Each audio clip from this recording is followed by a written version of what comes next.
सुप्रभातम्। सर्वे भवन्तु सुखिनः, सर्वे सन्तु निरामयाः, सर्वे भद्राणि पश्यन्तु, मा कश्चित् दुःखभाग् भवेत्। सर्वेषां मङ्गलं भवतु। प्रिय विद्यार्थियों, इस समय हम लोग किरातार्जुनीयम की चर्चा कर रहे हैं। किरातार्जुनीयम के प्रथम सर्ग के 4 श्लोक हम लोग पढ़ चुके थे। आज हम लोग 5वें श्लोक का स्वाध्याय करेंगे। आप सब लोग ग्रंथ खोल लीजिए। किरातार्जुनीयम प्रथम सर्ग का 5वां श्लोक देखिए। प्रसंग यही है कि युधिष्ठिर से वनेचर कह रहा है कि साथ साथ काम करने वाले मंत्री और स्वामी को एक दूसरे के अनुकूल रहते हुए क्रमशः हितकारी वचन कहना और सुनना चाहिए। मतलब कि मंत्री को उचित परामर्श देना चाहिए और राजा को उचित परामर्श सुनना चाहिए। दोनों को ये कार्य करना चाहिए। उसी संबंध में ये श्लोक है। श्लोक को देखिए आप लोग। सकिं सखा साधु न शास्ति योधिपम् हितान्नयः संतृणुते सकिं प्रभुः तदानुकूलेषु हि कुर्वते रतिं नृपेष्वमात्येषु च सर्वसंपदः। अब इसका अन्वय देखिए। यह कहाँ है? योधिपम में यह है। यह अधिपम साधु न शास्ति स किम सखा। फिर यह हितात न संशृणुते स किम प्रभु हि नृपेषु अमात्येषु च अनुकूलेषु सर्वसंपदाः सदा रतिम कुर्वते। अब इसका अनुवाद देखिए। फिर से देखिए। सकिम सखा साधु न शास्ति योधिपम हितान्नयः संतृणुते सकिम प्रभु सदानुकूलेषु हि कुर्वते रतिम नृपेष्वमात्येषु च सर्वसंपदा। तो यह अधिपम साधु न शास्ति। जो यह माने जो, अधिपम माने राजा को, साधु माने उचित, न शास्ति परामर्श नहीं देता। सा किम सखा, वह कुत्सित मित्र है। सह माने वह, किम सखा माने कुत्सित मित्र है, अच्छा मित्र नहीं है।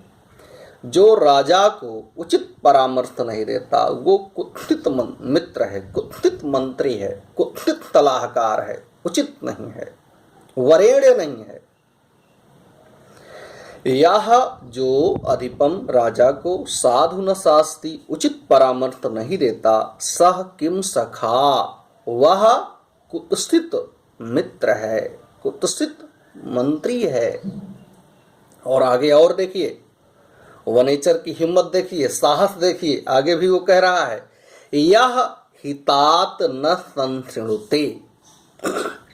और जो, यह माने जो, हितात मतलब हितकारी वचन, न संशृणुते नहीं सुनता है, स किम प्रभु, वह कुत्सित स्वामी है, वह दुष्ट स्वामी है, वह दुष्ट राजा है। वनेचर क्या कह रहा है कि यह अधिपम साधु न शास्ति, जो राजा को उचित परामर्श नहीं देता वह कुत्सित मंत्री है, दुष्ट मंत्री है। और यह हितात न संशृणुते, जो हितकारी वचनों को नहीं सुनता, सा किम प्रभु, वह दुष्ट राजा होता है। ही क्योंकि नृपेषु अमात्येषु, राजाओं और मंत्रियों के, नृपेषु अमात्येषु च, अर्थात राजाओं और मंत्रियों के, अनुकूलेषु, अनुकूल रहने पर ही, सर्व संपदा सदा रतिम कुर्वते, सर्व संपदा मतलब समस्त संपत्तियां, सदा मने सदैव, रतिम कुर्वते मतलब प्रेम करती हैं, रति करती हैं, अर्थात अनुरक्त रहती हैं, अर्थात टिकी रहती हैं।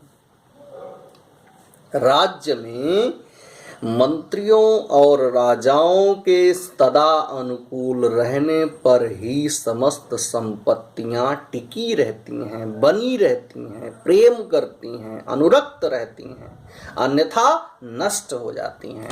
राजा कुछ, मंत्री कुछ बोलेगा, राजा दाएं जाएगा, मंत्री बाएं जाएगा, तो समस्त संपत्तियां, राज्य का राजस्व छिन्न भिन्न हो जाएगा। इसलिए राजाओं और मंत्रियों के सदा अनुकूल रहने पर ही समस्त संपत्तियां अनुरक्त रहती हैं, स्थायी रहती हैं, टिकी रहती हैं। रतिम कुर्वते, ठीक है, यहाँ रति का मतलब टिकाऊ से है, रति का मतलब उस रति से नहीं है, यहाँ पर रति का मतलब स्थायी रहती हैं, ये मतलब है। एक बार फिर से देख लीजिए। सकिम सखा साधु न शास्ति योधिपम, हितान्नयः संशृणुते सकिम प्रभु, सदानुकूलेषु हि कुर्वते रतिम, नृपेष्वमात्येषु च सर्व संपदा। कह रहे हैं कि सकिम सखा, सकिम सखा साधु न शास्ति योधिपम, योधिपम यह अधिपम जो राजा को साधु न शास्ति उचित परामर्श नहीं देता, सकिम सखा वह दुष्ट सखा है, दुष्ट मित्र है, दुष्ट मंत्री है। यह जो हितात न संशृणुते, जो हितकारी वचनों को नहीं सुनता, सा किम प्रभु वह कुत्सित स्वामी है, दुष्ट स्वामी है, दुष्ट राजा है। ही माने क्योंकि नृपेषु अमात्येषु च, राजाओं और मंत्रियों के अनुकूलेषु अनुकूल रहने पर ही सर्व संपदः सदा रतिम कुर्वते, समस्त संपत्तियां सदैव अनुरक्त रहती हैं, अर्थात समस्त संपत्तियां सदैव टिकी रहती हैं।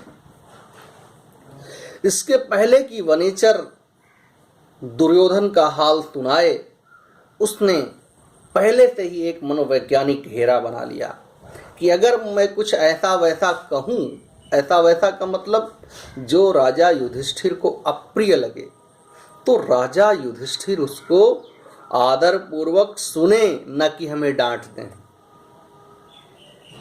क्योंकि अब जो वो कहने वाला है वो एक राजा के रूप में दुर्योधन की अत्यंत प्रशंसा करेगा, क्योंकि दुर्योधन अपने प्रजा के साथ बहुत अच्छा व्यवहार कर रहा है, डर के मारा कि कहीं प्रजा विद्रोह न कर दे, प्रजा युधिष्ठिर की तरफ न चली जाए। इसलिए जो दुर्योधन है वो प्रजा के साथ अत्यंत मानवीय व्यवहार कर रहा है, अपने आत्मीय जनों के साथ अत्यंत प्रेम संबंध रखे हुए है, भले ही डर कर रखे है लेकिन सबको संतुष्ट रख रहा है। ये सारी बातें जब बताएगा वनेचर युधिष्ठिर से, तो युधिष्ठिर कहीं नाराज ना हो जाएं, युधिष्ठिर को कहीं अप्रिय न लगे, युधिष्ठिर को कहीं बुरा न लगे, तो वनेचर पहले से ही कह दे रहा है कि जो हितकारी वचन नहीं सुनता है वो दुष्ट स्वामी है, दुष्ट राजा है, और जो हितकारी वचन नहीं बोलता है, हितकारी परामर्श नहीं देता है, वो दुष्ट मित्र है। इसलिए महाराज अब जो मैं कहने जा रहा हूँ, क्षंतुम साधु असाधुआ क्षंतुम अर्हसि, वो क्षमा के योग्य है। देखिए एक वनेचर एक जंगली मनुष्य संग के प्रभाव से कितना मनोवैज्ञानिक और उचित कथन करने लगता है। महाराज युधिष्ठिर का संग उसको सुशिक्षित कर देता है। वो युधिष्ठिर का मित्र है और युधिष्ठिर का संग उसको कितना तीव्र मस्तिष्क का बना देता है कि वो युधिष्ठिर को ही सलाह दे रहा है। ये होता है संग का प्रभाव। इसलिए हमें अपने जीवन में सदैव अच्छे लोगों का संग करना चाहिए, बुरे लोगों का संग नहीं करना चाहिए। क्योंकि अच्छे लोगों के संग करने से न चाहते हुए भी अच्छा ही होता है। आप कुछ भी नहीं करिए तो भी आप अच्छे बनते जाएंगे, और अगर आप करने लगे तब तो आप अच्छे बन ही जाएंगे। और बुरे लोगों के संग में आप कुछ भी ना करिए तो भी आप बुरे बनते जाएंगे, और अगर कुछ उनके साथ करने लगे तो बहुत जल्दी बुरे बन जाएंगे। इसलिए सत्संग वरेण्य है, करने योग्य है, और कुसंग त्याज्य है, त्यागने योग्य है। अगला श्लोक देखिए।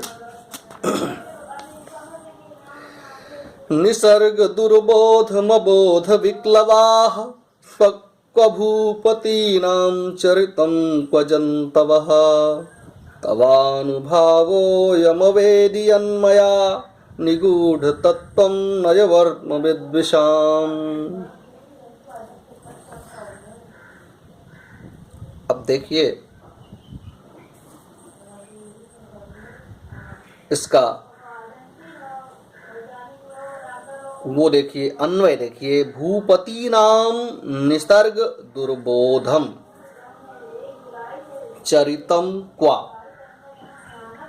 भूपतीनाम निसर्ग दुर्बोधम चरितम क्वा। अबोध विक्लवाः जन्तवः क्वा। तथापि विद्विषां निगूढ़ तत्त्वं नयवर्त्म यत् मया अवेदि अयं तव अनुभावः। ये इसका अन्वय हो गया। अब अन्वय के अनुसार इसका अर्थ लगाइए हिंदी में।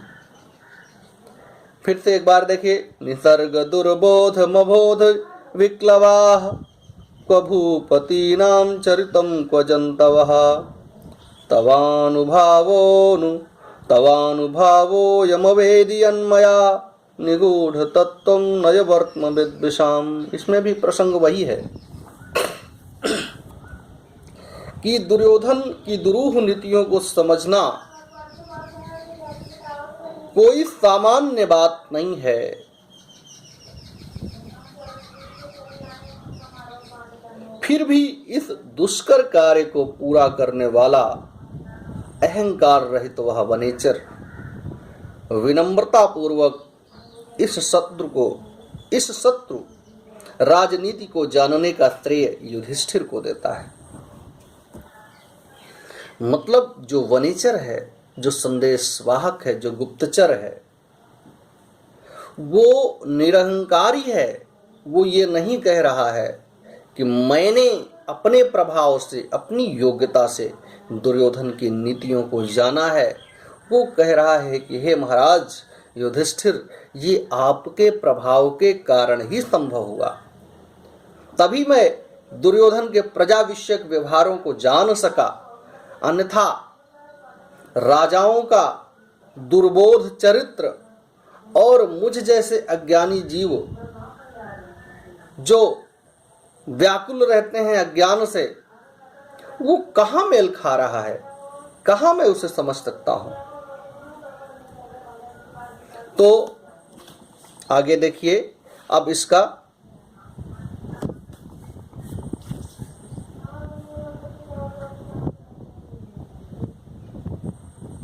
भूपतीनां निसर्ग दुर्बोधम चरितम क्वा।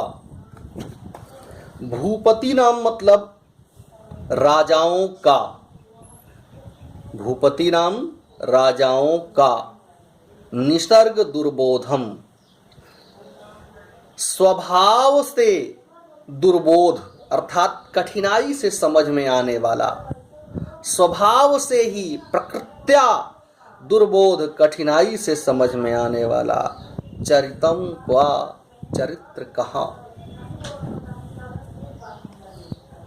भूपति नाम निसर्ग दुर्बोधम चरितम क्वा,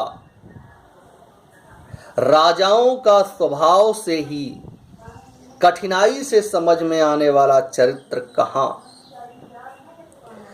अबोध विक्लवः जंतवः क्वा, और अज्ञान से विकल मुझ जैसे प्राणी का कहाँ। अर्थात कहाँ राजा भोज, कहाँ गंगू तेली।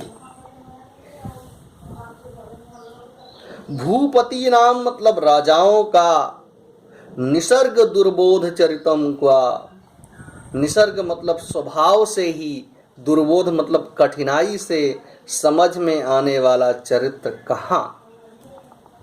अबोध विक्लवाह, और अज्ञान से विकल, जंतवः मुझ जैसा प्राणी कहाँ।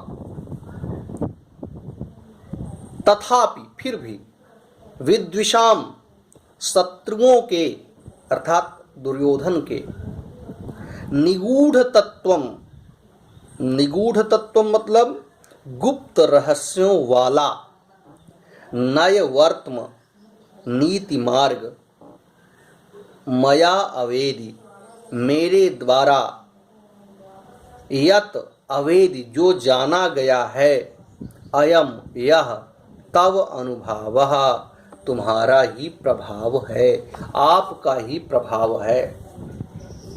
क्योंकि कहाँ भूपति नाम राजाओं का, निसर्ग दुर्बोधम स्वभाव से ही कठिनाई से समझ में आने वाला चरित्र, और कहाँ अज्ञान से विकल मुझ जैसे प्राणी।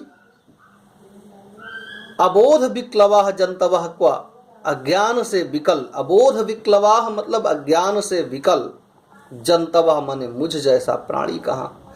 कहाँ दुर्बोध, निसर्ग दुर्बोध भूपति नाम चरितम क्वा, और कहाँ अबोध विक्लवाह चरितम क्वा, कहाँ स्वभाव से ही दुर्बोध राजाओं का चरित्र, और कहाँ अज्ञान से विकल मुझ जैसा प्राणी।